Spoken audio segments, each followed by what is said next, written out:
So I know you knew you were destined for something great. If it wasn't this, it would have been something else.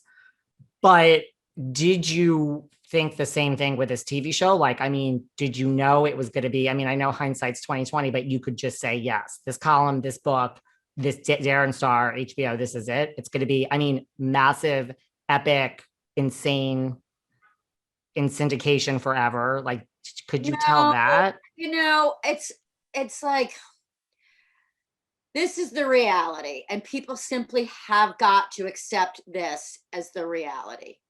The success or failure of these shows depends on many factors.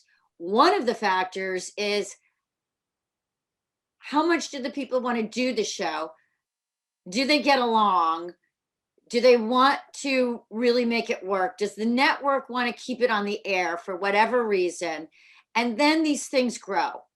Right. And the longer it's on the air, the bigger an audience it tends to draw.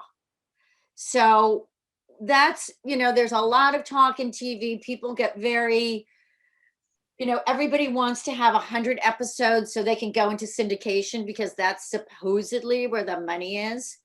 And,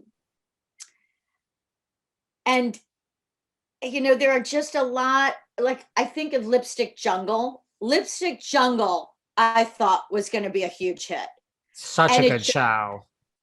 It should have been. Jungle should have been as big as Sex and the City. It really was the Sex and the City woman, but it was about women having careers and women in their 40s. And, we had the showrunner. I mean, it was a disaster trying to find a showrunner. They had lots of different showrunners, about 3 or 4. So that was something that did not happen on Sex and the City. Darren Star did the pilot. Michael Patrick King came on as soon as they were going to series. And it was just Darren and Michael Patrick King, really, for the first 2 years. I mean, they really, and, they developed a show and a rhythm to it. And on Lipstick Jungle, we had the showrunner and the director started fighting. And the director said, I am going to ruin this show. And he did. So it's like these kinds of factors that are, and then all of our executives at NBC got fired. That didn't happen at HBO. HBO wasn't taking 5 network executives and firing them in one day because they're bringing on a new head of HBO.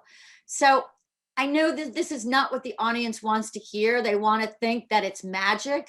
It's the opposite of magic. It's reliably creating a product that works. That's really what it is. And it grows from there. And, as more people tuned in, the show just got bigger and bigger. So you cannot predict that. You cannot predict what's going to happen. And, I think people tuned in to watch the show because it was really about specifically this new kind of woman, which is something that I outlined in the book. So but then are all of these other factors going to work? I don't know. And you thought Lipstick Jungle. Look, the other thing is, Chris Noth. A lot of people tuned in to see Chris Noth. That's another sort of like unknown factor. You don't know. And I don't think he didn't even particularly want to do it either. He only signed up to be a guest star. And I think he was only in, he would only be in maybe 8 shows out of the 12 or 13. So, these are contracts that people have, and, all of those things are big factors. Now on network, it's very easy because they just look at those numbers. Right.